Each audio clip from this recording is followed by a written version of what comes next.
Yo soy Alejandra López. Y yo, Mariana Rojas. Y esto es 1.5 grados. Episodios antes, durante y después de la COP, de la mano de especialistas con la lupa puesta en los temas más relevantes para América Latina.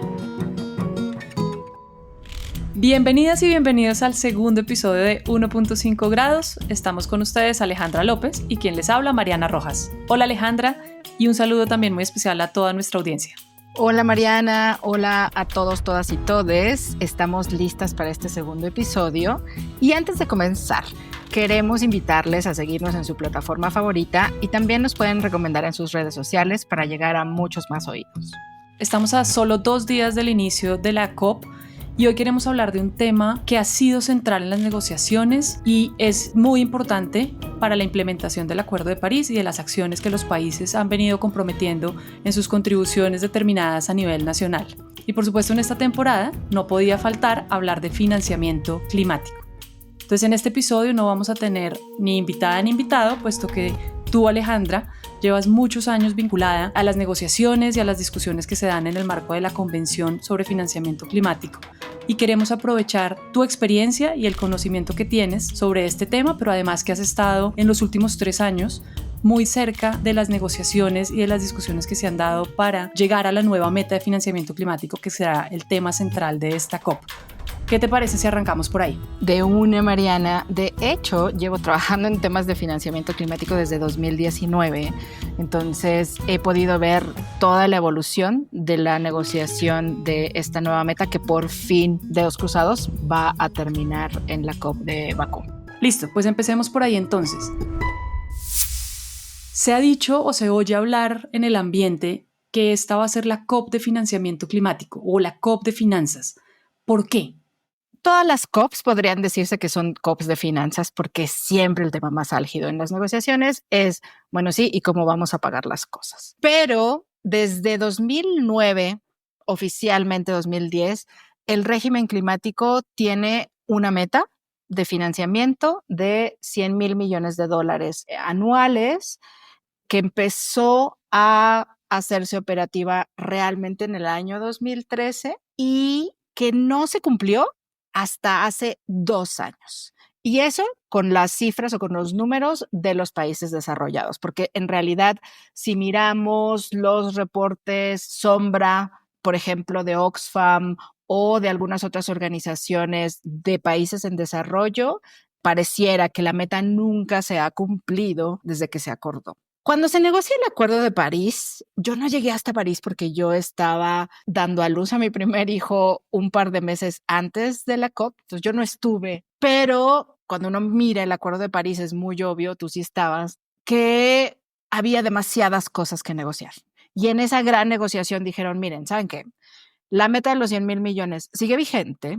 Busquemos la manera de prorrogar su cumplimiento de 2020 hasta 2025. Entonces, démonos un chancecito más de seguir implementando esta meta y regresamos en 2020 a negociar qué pasa después de esa meta. Entonces, esa meta sigue ahí, es una meta que está llena de discrepancias y de desventajas para el mundo en desarrollo. Y entonces esta nueva meta, pues, se ha venido negociando en un contexto como de mucha desconfianza y de mucha frustración de los países en desarrollo. Alejandra, antes de entrar en materia específicamente en los temas que se han venido discutiendo en el marco de estas negociaciones de la nueva meta, quisiera que conectáramos este tema que es tan relevante para la COP29 con los resultados o con los mensajes que salieron el año pasado en Dubái en el balance mundial, específicamente con los temas relacionados con finanzas y que debe aterrizarse en la nueva meta este año en la COP29. Esta es una pregunta muy importante porque cuando se arranca la negociación de esta nueva meta, no sabíamos qué iba a pasar con el balance mundial, no sabíamos cuál iba a ser el resultado de la COP de Dubái. Y entonces las discusiones eran más sobre el pasado, sobre lo que no ha funcionado de la meta de los 100,000 millones y no tanto de qué es lo que queremos en el futuro. El balance mundial nos da una visión fundamental de futuro. es una ruta muy clara en la que está diciendo, miren, tenemos que dejar atrás los combustibles fósiles, tenemos que triplicar la energía renovable, tenemos que detener la deforestación y tenemos que revertirla.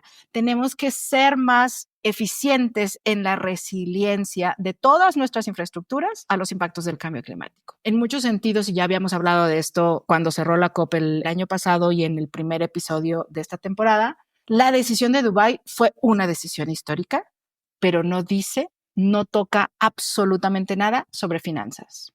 El gran hueco de la decisión de balance mundial es ¿y cómo pagamos estas transiciones? ¿Cómo pagamos los costos muy grandes que van a tener los países en desarrollo para implementar todo esto, que es muy ambicioso? Entonces, eso es lo que no está en la decisión de balance mundial en finanzas. Sin embargo, sí hay varias cosas interesantes de la decisión de balance mundial que sí refieren los temas de finanzas. Uno, se habla de fuentes innovadoras de financiamiento, habla de impuestos, habla de un tema que es muy importante y que Transforma tiene experiencia en esto, que es la divulgación de información climática en relación con las decisiones financieras, ¿no? Lo que en inglés se conoce como Climate Financial Disclosure. Y básicamente se hace un llamado a todos los actores del sector financiero, a los gobiernos, a los inversionistas, a los fondos de pensiones, a que puedan presentar esa información, a que sea transparente para poder tomar mejores decisiones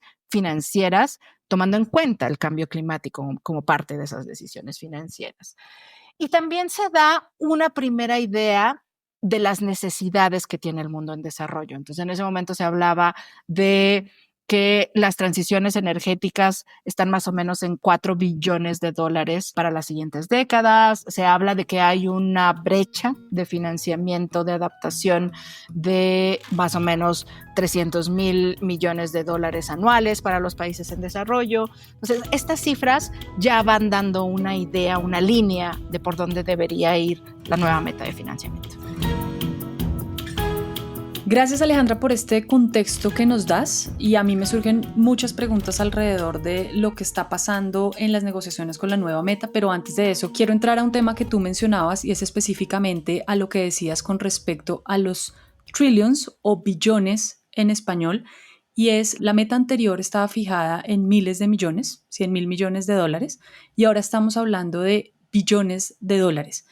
¿Por qué ha habido ese cambio en la magnitud de lo que se está esperando que haya en esta nueva meta? El tema de la cantidad es uno de los temas más complejos de las negociaciones y la respuesta más obvia es que de 2009, que fue cuando se decidió esta meta de los 100.000 millones, que además es muy importante decir, no fue negociada con los países en desarrollo y no fue basada en las necesidades de los países en desarrollo, fue una decisión política de un grupo de líderes que en ese momento dijeron como 100.000 millones suena como un montón de dinero. Pero de 2009 para acá no hemos logrado reducir la cantidad de emisiones de gases de efecto invernadero que se necesitan para cambiar las trayectorias globales que nos permitan estar seguros, que nos permitan no tener cambio climático. Y como eso no ha ocurrido, las necesidades del mundo en desarrollo solo han incrementado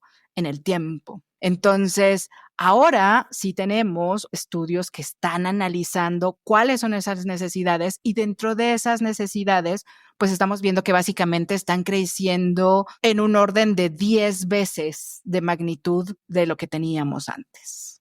Entonces, lo que los países en desarrollo están pidiendo es más o menos una meta de $1 billón, en inglés 1 trillion, que si lo piensas, esto suena muchísimo dinero, pero tenemos que pensarlo en la escala del mundo en el que vivimos. Vivimos en un mundo donde el producto global económico anualmente es de $100 billones.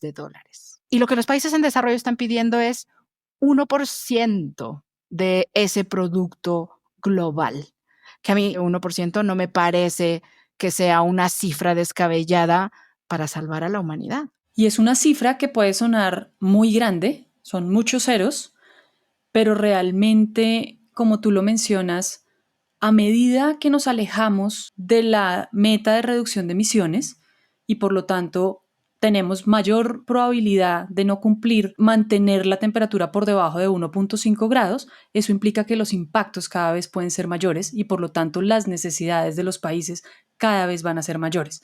Entonces yo creo que este ha sido uno de los temas más complejos porque precisamente no es solamente poner un número, sino hay un montón de temas asociados a cuáles son las necesidades de los países en desarrollo para poder abordar los retos que tienen en cambio climático. Y con esto quisiera entrar, Alejandra, que nos contaras, ya que tú has estado como en medio de esas discusiones, cuáles son otros de los temas que se están negociando y que ha habido de alguna manera una tensión política entre países desarrollados, entre países en desarrollo, incluso entre los mismos países en desarrollo, porque sabemos que hay muchos temas y que todo es parte de un rompecabezas que esperamos al final de la COP29 lo tengamos armado. Pues tal cual lo estás diciendo, la cantidad es muy importante, pero también la calidad del financiamiento climático. Y dentro de eso hay un montón de aristas. Entonces, ¿qué ha pasado con la meta actual? La gran mayoría del financiamiento, más del 60%, se ha ido para mitigación, es decir, para reducir emisiones, donde es mucho más sencillo encontrar un caso de negocio. Pero justo porque no hemos logrado reducir la cantidad de emisiones que necesitamos, el tema de adaptarnos a los impactos del cambio climático e inclusive cubrir las pérdidas económicas y no económicas de esos impactos, de esas pérdidas y daños relacionados con cambio climático, también es una prioridad muy grande de los países en desarrollo. En nuestra región hemos visto cualquier cantidad de ejemplos de estas pérdidas y daños. Honduras, si no me equivoco, esto fue como 2019, hubo un huracán que pegó y que representó casi el 10% del PIB del país, nada más en pérdidas y daños que tuvo que asumir el gobierno para poder reconstruirse. En 2017, un huracán que pegó en Antigua y Barbuda hizo que desapareciera una de las dos islas. Barbuda prácticamente quedó deshecha después del huracán. Este año hemos visto muchos más huracanes, esta vez pegaron en Estados Unidos, pero el nivel de impactos que estamos viviendo es tan grande que esta nueva meta de alguna manera tiene que poder reflejar ese mundo en el que vivimos. Por supuesto, tenemos que reducir emisiones, entonces la mitigación es importante, pero también tiene que haber financiamiento suficiente para adaptación y para pérdidas y daños. Ese es uno de los temas más contenciosos y que los países en desarrollo están pidiendo de manera muy clara. Otro tema que me parece fundamental es el tema de la deuda. Casi el 80% del financiamiento climático que se ha entregado a la fecha se da en forma de préstamos. ¿Eso qué quiere decir? Que en realidad los países desarrollados se están enriqueciendo más a través del financiamiento climático y los países en desarrollo solo se están endeudando. Hay un dilema ético detrás del tipo de financiamiento que se da, que se tiene que atender en la nueva meta de cuáles son esos instrumentos financieros que se usan para cambio climático y que se usan para adaptación y que se usan para pérdidas y daños. Porque si bien puede seguir habiendo préstamos u otros instrumentos para reducir emisiones, porque ahí hay business case, eso no ocurre en adaptación y en pérdidas y daños. Alejandra, tú mencionas algo muy relevante y es que en el marco de las negociaciones de la nueva meta se han empezado a discutir temas que no solamente son de importancia para la Convención Marco de Naciones Unidas, sino también lo que debe discutirse en otras instancias donde está la banca multilateral, donde está el G20, entre otras. No quiero entrar ahí, pero solamente quería dejar como ese tema importante, digamos, que se ha venido discutiendo en los últimos años, es de la reforma del sistema financiero internacional y que hace parte de esto último que tú estás hablando, de las deudas y de los tipos, digamos, de instrumentos que podrían darse para apoyar el financiamiento de la acción climática.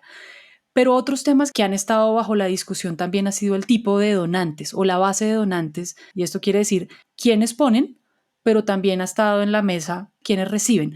Cuéntanos un poquito más sobre estos dos temas que creo que son muy relevantes igual en la conversación. Sin duda, y que además yo creo que son de las últimas monedas de cambio que van a definir el resultado de esta nueva meta. Entonces, en términos de los donantes o contribuyentes, los países desarrollados tienen una obligación legal dentro de la Convención Marco y del Acuerdo de París de proveer recursos financieros al mundo en desarrollo. Y también tienen una obligación de liderar la movilización de recursos privados para que también fluyan hacia el mundo en desarrollo. Desde una perspectiva de países en desarrollo, es muy claro que los donantes o los contribuyentes tienen que ser los países desarrollados. Sin embargo, la posición de este grupo de naciones industrializadas ha sido desde que arrancó la negociación de esta nueva meta, que ellos solitos no pueden, que tienen muchos límites al financiamiento público y que tiene que haber otros donantes, porque el mundo de 1992, cuando se adoptó la convención, el mundo del 2009, cuando se adoptó esta meta vigente, es muy diferente al mundo de hoy. En este momento, ya llegando a puertas de la decisión final sobre la nueva meta, creo que hay una conciencia mucho más grande de economías emergentes, de que sí, vivimos en un mundo diferente. Las grandes economías del mundo en desarrollo, Brasil, China, India, Sudáfrica, México, son diferentes al resto de los países en desarrollo. El universo de los países en desarrollo son 154 países.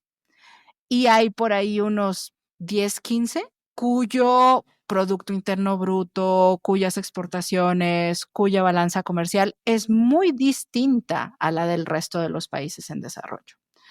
Incluso hay países, por ejemplo, los países del Golfo Pérsico, que su Producto Interno Bruto per cápita es altísimo, incluso mucho más alto que el de países desarrollados.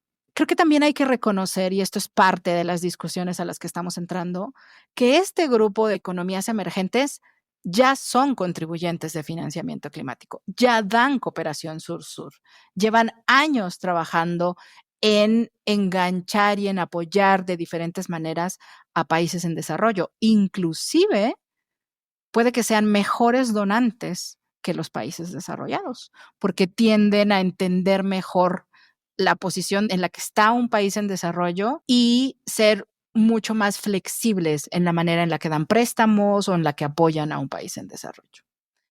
Entonces, el quid del asunto de cómo esto se va a resolver en la negociación de la nueva meta no es que haya más contribuyentes, sino cómo reflejas esas contribuciones y cómo esto cambia o no las responsabilidades de los países desarrollados. Entonces, la manera en la que se han dado las discusiones es un poco como de, bueno, sí, nosotros podríamos reconocer la cooperación sur-sur que estamos dando, pero eso no quita sus obligaciones, países desarrollados, ¿no? Ustedes tienen que seguir liderando porque ustedes son los que causaron el problema. Entonces, eso en cuanto a la parte de los contribuyentes. Después está la parte de los receptores, que ha sido complejo, porque la Convención y el Acuerdo de París reconocen que hay dos grupos de países en desarrollo, que juntos son más o menos como 84 países, que son los más vulnerables al cambio climático. Unos son los países menos desarrollados, el otro gran grupo son los pequeños estados insulares en desarrollo. Prácticamente ningún país del subcontinente latinoamericano, por ejemplo, tiene en mente que en las siguientes décadas nuestro territorio va a desaparecer en su totalidad. Eso no le pasa a los países de África, eso no le pasa a los países del continente asiático, sí le pasa a las islas. Hay estados insulares que en este momento, en 2024, ya están comprando territorio en islas que tienen montañas para que las futuras generaciones puedan estar ahí. Y lo mismo pasa con los países menos desarrollados, que son los que menos vela en el entierro tienen, que sus emisiones son súper pequeñitas, que no tienen recursos para atender los impactos del cambio climático. Estas circunstancias están plenamente reconocidas en la Convención y en el Acuerdo de París, y hay un llamado a que estos dos grupos de países tengan algún tipo de prioridad en la elegibilidad de la meta. Los países desarrollados hábilmente están tomando esto para dividir al G77, al grupo de los países en desarrollo, y entonces están diciendo, no, perfecto. Es más, ¿saben qué? Como no tenemos suficiente financiamiento climático, solo le vamos a dar financiamiento a estos 2 grupos y a unos cuantos más que si están en condiciones de guerra o que son frágiles o que tienen algún conflicto que los haga muy vulnerables. El riesgo de partir de esa manera y dejar fuera a los demás es que toda América Latina, una parte importante de África, una parte importante del sur y el sudeste asiático, quedaríamos fuera de la elegibilidad del financiamiento climático en el futuro.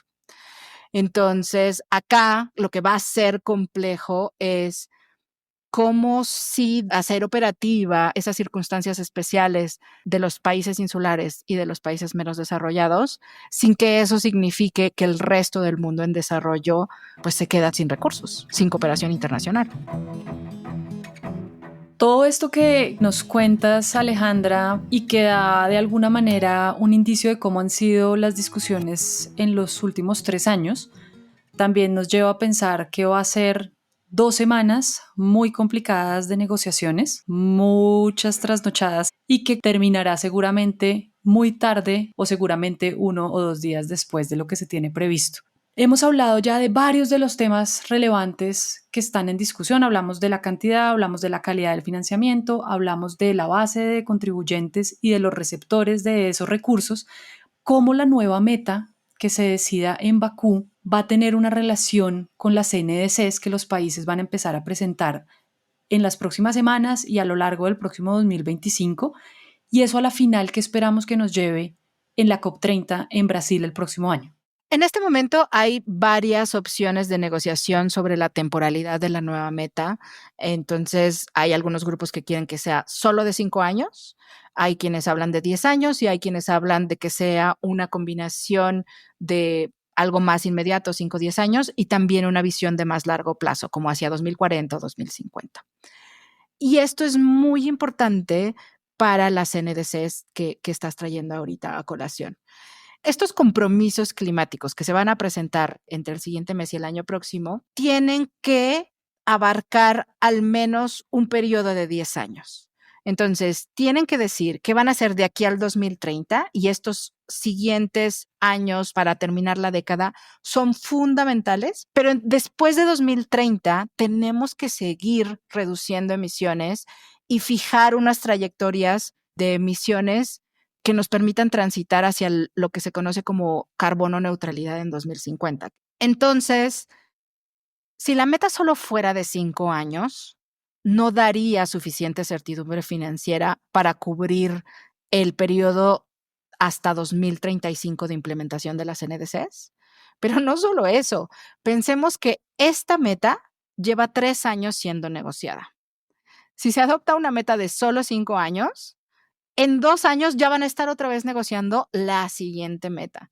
Y esto, aparte de generar una burocracia internacional innecesaria, porque está acompañada de emisiones, pues es muy ineficiente, ¿no? En términos de dar una estabilidad financiera también a los inversionistas que hoy tienen que saber en qué van a invertir. ¿Siguen invirtiendo en combustibles fósiles o realmente empiezan a invertir en las transiciones? Entonces, creo que la temporalidad mínima ideal desde un punto de vista del sentido común es que no sea menor a 10 años la nueva meta, que por supuesto haya un incremento muy grande en el financiamiento en estos primeros 5 años y que después lo que siga permita fijar una trayectoria de más largo plazo. Si se tiene una visión de largo plazo, como al menos hacia 2040 o 2050, me parece que sería una señal adicional al mercado de que hacia allá va la economía global. Y esto permitiría de alguna manera que si hay una visión de largo plazo, de todas maneras, en el marco, digamos, de la revisión que se hace y el seguimiento que se hace a la implementación, que es el balance mundial, pudiera haber unos mensajes mucho más claros de cómo vamos en la meta y en la implementación, alimentando de alguna manera las siguientes NDCs. Es más o menos lo que te estoy entendiendo. Así es. Ok, Alejandra, de todo lo que mencionas, se ve que ha sido una negociación muy difícil. Se me ocurren muchas preguntas que tendría para hacerte para poder entender mejor cuál ha sido el nivel de discusiones que ha habido en estos 3 años y lo que va a pasar en estas siguientes 2 semanas, pero muchos de estos temas los vamos a ir recogiendo en los episodios que tendremos durante la COP. Y antes de cerrar, no puede faltar la pregunta que le hacemos a todas nuestras invitadas e invitados, y es ¿cuál es la bandera que la sociedad civil de América Latina vulnerable debe promover de aquí hacia la COP30? Yo me voy a quedar con la bandera de la COP29, que es sin meta no hay planeta. Me parece que tenemos que, como sociedad civil latinoamericana, hacer muchísimo énfasis en la adopción de esta meta ahora en Bakú, porque es el plazo que fue determinado para la adopción de la meta. Y si esto sale bien, la COP30 puede ser también exitosa en términos de cómo llegan los compromisos climáticos que nos permitan actuar hacia adelante. Gracias por este mensaje, porque yo creo que con la adopción de esta nueva meta también le va a dar muchas herramientas a los países que están preparando sus NDCs, también en cómo plantearlo y cuáles serán sus compromisos a 2035. Entonces, Alejandra, ha sido una conversación muy nutrida que nos da mucha claridad frente a lo que se está esperando en la COP29 y los temas más álgidos que ha habido en discusión frente a la nueva meta de financiamiento climático. Nuevamente, muchas gracias por haber sido tú la invitada en este episodio. Gracias, Mariana. Me gustó mucho ser invitada o no invitada. Y bueno, con esto yo creo que podemos pasar a recordarles que el próximo episodio estará disponible el lunes 11 de noviembre, que es oficialmente el primer día de la COP29. Para ese entonces ya estaremos en Bakú y bueno, esta COP es definitivamente fundamental para tener cuentas claras de cómo vamos a hacer las transiciones hacia el futuro. De acuerdo, Alejandra. Y recuerden que ese mismo día salimos al aire con los episodios diarios para que estén enterados de todo lo que pasa en el día a día de la COP29, esta vez en directo desde Bakú, Azerbaiyán. Recuerden compartir, comentar este y otros episodios y etiquetarnos en redes sociales como @transformaglob usando el hashtag Latinoamérica Vulnerable. Nos escuchamos pronto. 1.5 grados es un podcast producido y editado por Alejandra López Carvajal, Natalia Gómez Gómez, Daniela Quintero Gallego y quien les habla, Mariana Rojas Lacerda. La mezcla y diseño sonoros son de Camilo Rojas Vallejo. Síguenos y escúchanos en tu plataforma favorita. 1.5 grados, un podcast de Transforma.